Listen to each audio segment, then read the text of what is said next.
Ross Tucker.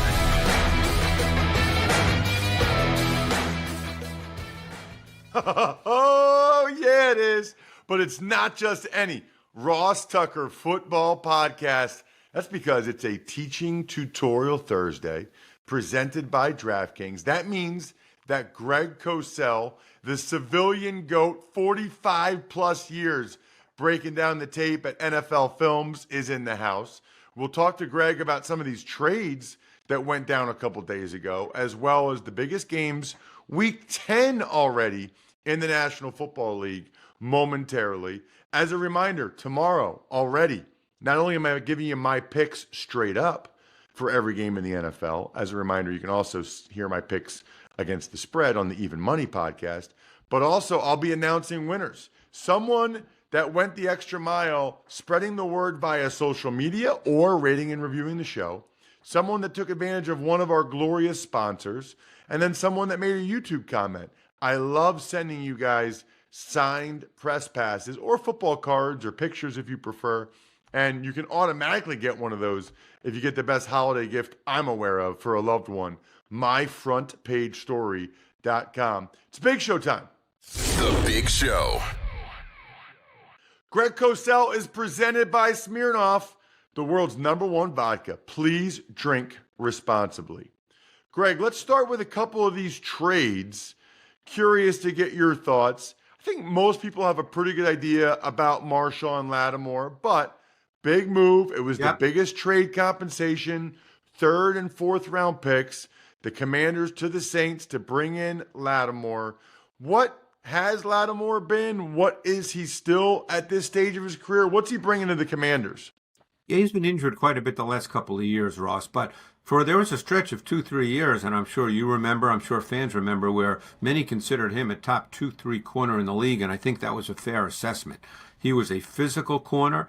He had really loose hips. Very often he could make turns with his hips that you just didn't see many corners make. Obviously, the Commanders felt that they needed another corner, and I think they did, because they've been playing Sainristil, the rookie from Michigan, on the outside. Okay, he clearly beat out Emmanuel Forbes, who obviously Dan Quinn and his staff did not draft, and they don't view Forbes as a starting outside corner. But I think Sainristil is really at his best and was perceived by most as a slot corner. But they've been playing him on the outside, and now he can move back to the slot, where I thought he was very much like Mike Hilton coming out of Michigan. But Lattimore will now play on the outside opposite St. Juste. They've got two big, athletic, physical corners now in St. Juste and Lattimore. I think that's a really, really big move for the Commanders. So the thing I always appreciate is just he plays hard. Yeah. He is an aggressive guy. I actually called his game when he was in the U.S. Army Bowl a long time ago. I just appreciate his competitiveness and tenacity. You know, the other guy I really wanted to make sure I asked you about, Greg, Jonathan Mingo. Yeah. This is interesting on so many levels. The guy was what, like the 33rd or 38th pick or something? Yes. In last year's draft. Wasn't really able to get on the field much in Carolina, who needs receivers, needs weapons, but he couldn't get on the field. And yet the Cowboys evidently like him enough to give up a 4th round pick for him. What was he coming out of college, and what do we think happened in Carolina? Hard to know what happened in Carolina. Clearly, for the last 2 years, their pass game has been not particularly functional, so it's hard to know, and we're not there every day, but I really liked Mingo coming out of Ole Miss. I thought he was one of the most intriguing prospects in the 2023 draft. He had a really good profile: size, stride length, physical strength, competitiveness, pretty good speed. He lined up all over the formation at Ole Miss.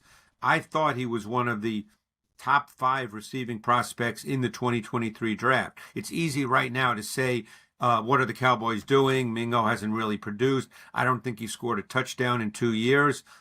But, you know, that pass game, as I think we all agree, would be viewed as not overly functional the last couple of years with Bryce Young playing. So I'm curious to see. Now, he's obviously going to a situation where Dak Prescott sounds like he could be done for the year. If his hamstring did pull away from the bone, then he's probably not playing again this year. So, you know, he's going to another difficult situation. but I really liked his tape coming out of college. Well, I know he's way up there in terms of the drop rate. That's one thing I did see when he has played. He's had some drops, and maybe they just didn't trust him. You never know. Yeah, which was Some not really a guys. big issue coming out of college. He had a few drops on routine catches later in his last season, but I didn't view that as a big overall issue. Maybe it's, obviously you move up a class, maybe it's become a bigger issue and it's become a problem. But clearly he did not get on the field a lot, and they didn't view him as a meaningful receiver in their scheme. Yeah, the other thing is people lose sight of sometimes. Some of these teams, Greg, they don't ask the receivers to do that much. And that might not have been the case with him at Ole Miss because you said they were moving him around all the time. But some of these guys, they get to the next level and like they're not used to reading coverage as they're running their route. No They're just question. used to kind of running their route. And that's what we don't know. Yeah. All right, let's talk tonight's game. It's a good one. Bengals, Ravens. Both teams really need this game. What interests you the most in this one? Well, they've played already, and it was a really high-scoring game. And, I think you would think it would be very similar. Right now, the Ravens' offense is playing at a really, really high level, both run game, pass game. Lamar, we've talked about Lamar, that he's playing at a really high level right now. I think what was interesting to me, and this is not a trade that happened this week, but the Deontay Johnson trade fascinated me for this reason, Ross. If I could, just because they play the lowest percentage of 11 personnel, meaning 3 wide receivers, of any team in the NFL. Only 27% of their offensive snaps come out of 11 personnel, far and away the lowest in the league. Patrick Ricard plays like 40+% of their snaps. So now they obviously made the trade for Johnson with something in mind. I don't know what that is because they've got Flowers, they've got Aguilar, they've got Bateman. Who's the odd man out? Are they going to change what they're doing and play more 11 personnel when their offense is clearly humming? I found that trade to be, just for me, again, without knowing what's in their building and what they're thinking, I found that trade to be interesting. Let's use that word, because I'm not going to rip coaches. I never do, because they know more than I do about their own players. But they're not an 11 personnel offense, and they're playing at a really high level right now. Well, a couple things. One is they got him for not much at all. Right. And I don't know the contract situation, by the way. It's very possible that after this season, Bateman's gone, Aguilar, I don't know all that stuff. So someone could jump in and say that's why they made the trade. Yeah, and Likely's hurt, so maybe for a little bit they need to do more 11 personnel.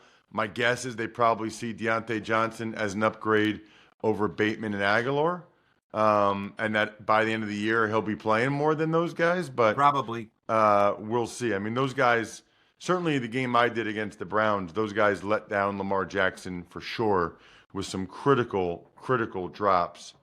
What about the Bills and the Colts? Greg, in particular, we talked last week, Colts made the big move, moving on from Richardson to Flacco for at least a week, and did not look real good.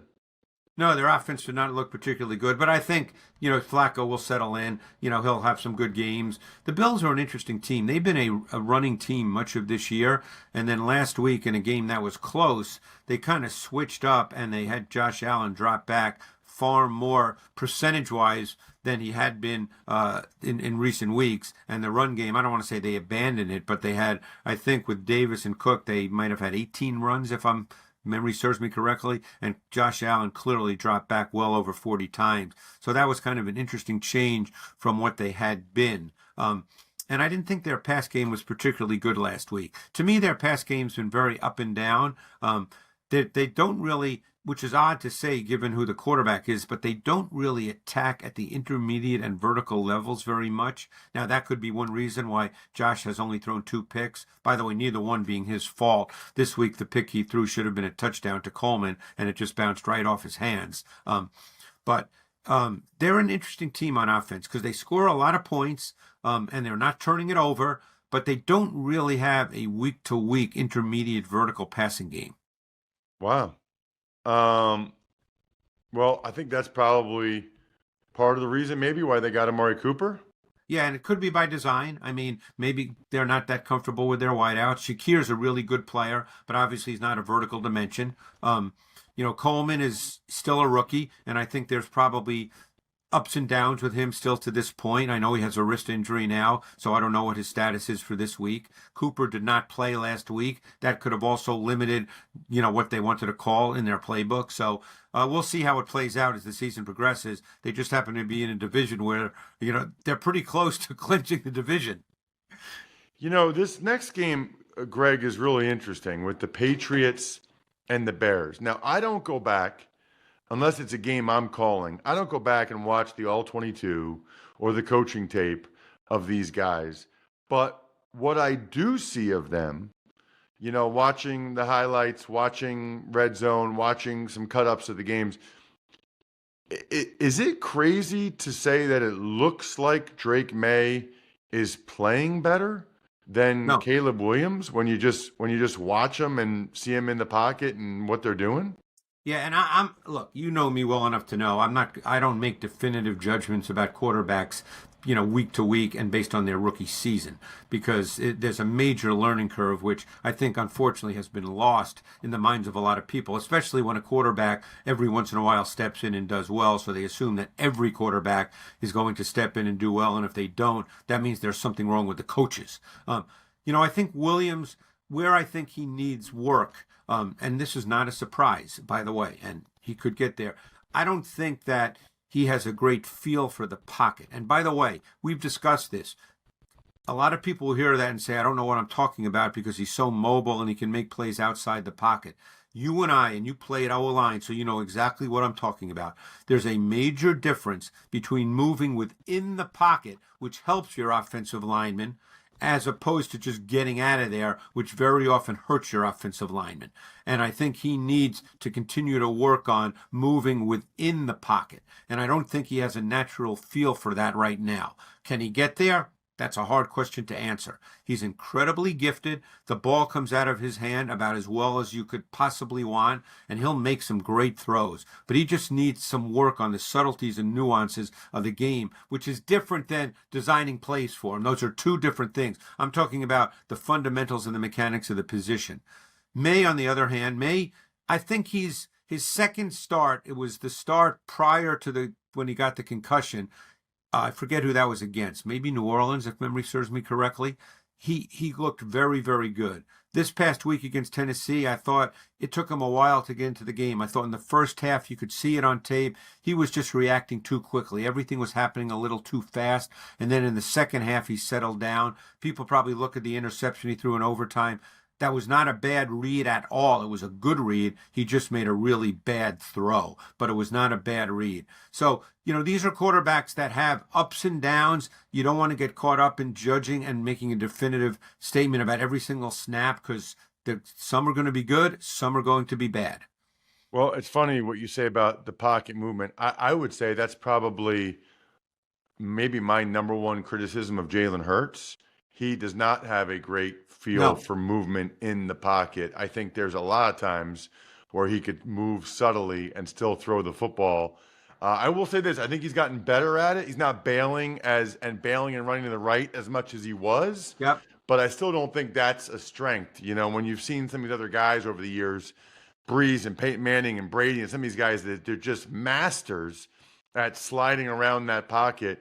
It's noticeable when other guys aren't. Let's talk about the Steelers and the Commanders.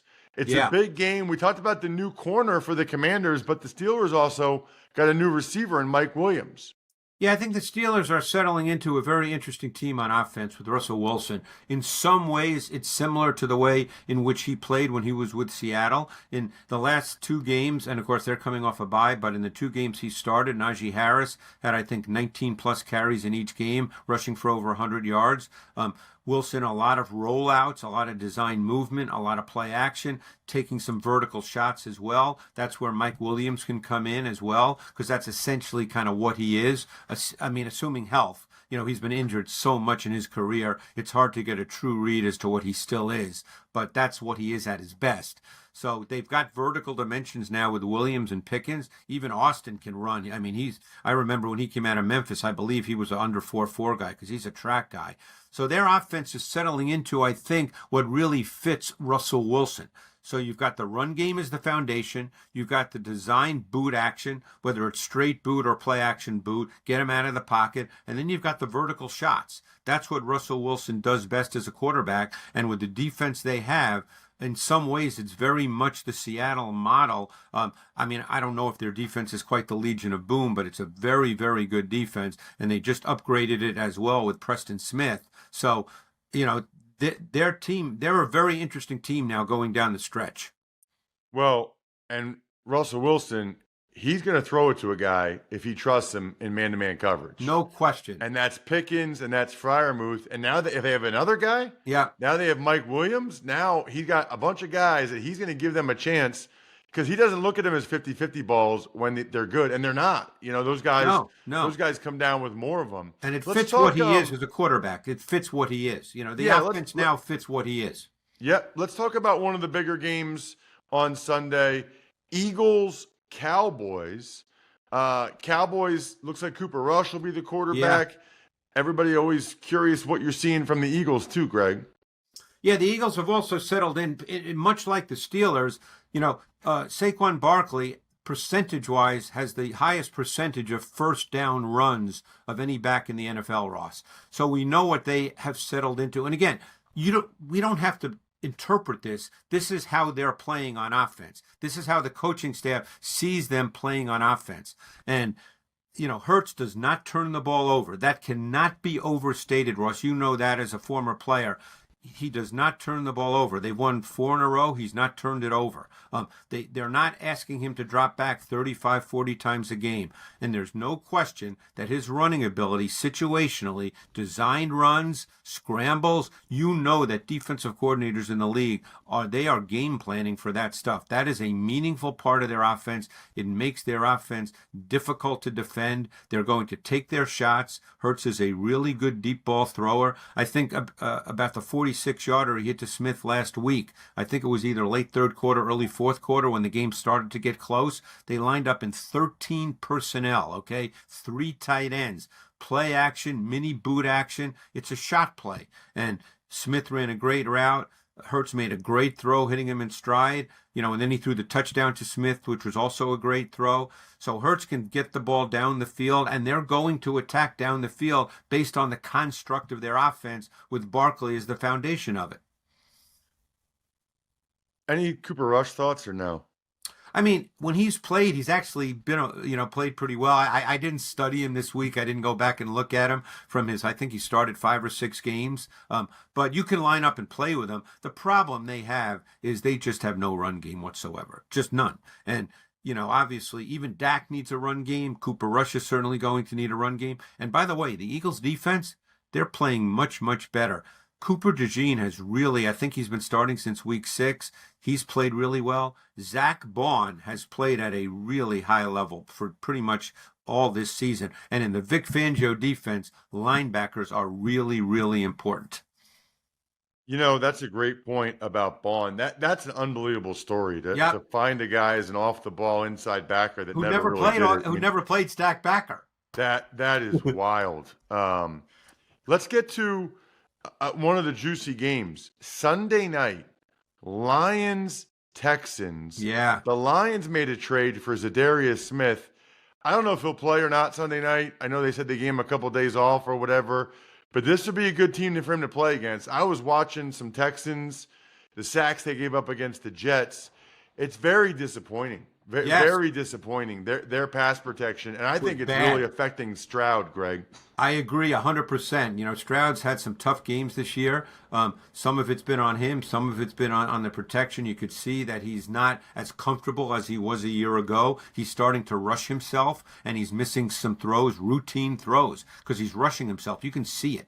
As I said, that's not an X and O point, but you can just see it watching the tape that he's just playing a little too fast. The Lions offensively, it's really remarkable what Jared Goff is doing. He hasn't had to throw the ball a ton over the last number of weeks. I don't know if their run game gets talked about enough. I mean, I know it gets talked about when, when Gibbs has a big run, but it's been an equitable distribution. Montgomery has 110 carries, Gibbs has 103. They're a zone-based run team. Their O-line has been phenomenal. You'll really appreciate this. But Frank Ragnow, I mean, his ability, and I remember hearing Dante Scarnecchia talk about this in a podcast I listened to a couple of years ago, talking about the importance of front side reach blocks in the zone run game. I know you know exactly what I'm talking about. Ragnow is a freaking master at that, and that is so critical to their zone run game. He is a really good player, and the fact that he's doing it with an inoperable toe is just it's remarkable. Makes it even more impressive. What about Monday Night Football, Greg? It's the Dolphins and the Rams. Tua looks pretty good. The Dolphins are moving the ball, but they're not winning the games. And then the Rams had that miraculous win over the Seahawks. Yeah, well, I think that the Dolphins offense is slowly, incrementally starting to come around a bit. We haven't really seen what they are, except for a couple of plays here and there, those in-breakers. They had 2 last week to Hill. So I think with Tua coming back, it's going to start to come around. But I think the Rams defense is an unknown story over the last 3 weeks. They have now become a dime defense, okay? They are playing 25 snaps, give or take, of dime in each of the last 3 games, with a kid playing as the dime safety named Jalen McCullough, who has sort of safety linebacker traits. Over the last 3 games, they're the best third down defense in the NFL. And their front four, I mean, it's a young group. You look at those 2 tackles, Kobe Turner and Braden Fisk, the rookie, athletic, explosive players. And Verse, you watch him every week. He is a speed to power rusher. And every week he has snaps where he just drives through tackles. So this is a young, up-and-coming defense. And what they're doing out of dime is really, really intriguing. Greg, you're neither young nor up and coming, but you're still I'm definitely amazing. not young, Ross. That's true. Yeah, I'm not offended by that because that's just a statement of fact. Thanks so much, man. Appreciate it. You know what is young and up and coming, Greg? West Shore Home. The business, I don't know, 15 years maybe they've been around, 10 to 15 years. They are killing it because they are awesome. Free installation plus 18 months, no interest, no payments. Also, how about this? Showers only? They are guaranteeing install by Christmas or it's free. I just decided this is the best Christmas gift ever, to get a new entry door or a new shower. I mean, I'm getting 2 new entry doors. I've already done 2 showers. Huge fan. I'm locked in, by the way, the day before Thanksgiving. So make sure you're checking westshorehome.com/Ross for the before and after pictures. Day before Thanksgiving, I'm getting 2 new doors, including to my office studio. So you guys can check that out. westshorehome.com/Ross, westshorehome.com/Ross. Hey, so this Smirnoff contest is ending soon. I've been telling you guys about it the last couple weeks. It's WeDoGameDays.com. It ends November 15th. They're giving fans in select areas of the country a chance to win the ultimate game day experience, tickets, sideline passes, much more. Please drink responsibly. Smirnoff number 21 vodka, distilled from grain, 40% alcohol by volume. The Smirnoff Company, New York, New York. Please not share with anyone under legal drinking age. No purchase necessary. 21 plus. And 11/15/24. See rules at website for participating area and other important details. Sponsored by Diageo Americas Incorporated, New York, New York. Here's the deal. There's no I in football. It's a we thing. You experience it together. Good drinks, good folks. That's my friends at Smirnoff, the world's #1 vodka, an official vodka partner of the NFL. WeDoGameDays.com. WeDoGameDays.com. Tuck's Takes. All right, Ross, a few notes. The Jags, they're bringing back quarterback C.J. Beathard, signing him off the Dolphins practice squad. And the Bills, they're signing defensive tackle Jordan Phillips. Jordan Phillips, it was like 5 seconds after he got cut by the Cowboys that he posts on Instagram, run it back. He's an interesting guy because he's always played so well, I feel like, when he's with the Bills and at times with other teams. But it seems like he's always bouncing around, but he's definitely got it in him to play well And we'll talk about tomorrow on the Picks Friday, but Trevor Lawrence is banged up. The Jags had to get another quarterback, and obviously Beathard knows the offense. He was on the Dolphins practice squad, so they snagged him. We got a game tonight, and I think it's a great one. Good Thursday night matchup. The Bengals and the Ravens, they're facing off. Who do you like and why? Absolutely love when we have a good Thursday night game. I'll actually be flying to Hawaii during the game, so I'll be looking forward to it. That'll be awesome. That'll give me 3 hours of that 6-hour flight where I can just watch a really good game. I will not be happy if there's some reason I can't watch it. Anyway, my Thursday night football pick is presented by DraftKings. DraftKings, the crown is yours. It's a tough one because Joe Burrow is dialed in. The Bengals need the game desperately. But to me, no T. Higgins is the difference. You know, the Bengals weren't able to get it done at home with T. Higgins. I'm not going to pick them to be able to get it done on the road without T. Higgins. I think it's an awesome game, high scoring, back and forth, could go either way, a lot like their first matchup. But ultimately, I'm taking Lamar Jackson and Derrick Henry. Say 38-35 Ravens. Awesome Thursday night game. We've got some other news. That includes the Titans. They're signing safety Mike Edwards after he was cut by the Bills. Buffalo, they're bringing in defensive lineman Quentin Jefferson after he was cut by Cleveland. And the Raiders, they're hiring former NFL head coach Norv Turner. Norv Turner's been out for a while now, like a long time, but obviously considered one of the brighter offensive minds. His son is going to be the offensive coordinator for the Raiders. So dad's coming in to help him out, work with his son. That's pretty cool. Gets to be closer to the grandkids. As for Quentin Jefferson, the Bills got 2 D tackles yesterday. Jefferson and, who we were talking about earlier. And the thing that's crazy about that is that matters. You need to come at them in waves when you get to the postseason. So that gives them some depth. And then, Mike Edwards just wasn't playing for the Bills. Looks like, especially after Quandre Diggs went down, he'll have more of a chance to play in Tennessee. Other than that, I think we're done here. Thanks for tuning in to the Ross Tucker Football Podcast. Make sure to also check out Even Money, Fantasy Feast, and College Draft, all on the DraftKings Network on Samsung TV Plus, YouTube, or subscribe to the podcast on your favorite platform. Shout out myfrontpagestory.com. Told you guys earlier in the show, anybody gets one of these for anybody in their life, forward me the email receipt or whatever you get, ross@rosstucker.com, and I will send you a signed football card or press pass or picture. That's how much I love people going ahead and getting these for some loved one. myfrontpagestory.com. Sport or culture, humanheadnyc.com, backofficeschedule.com, Pizza Boy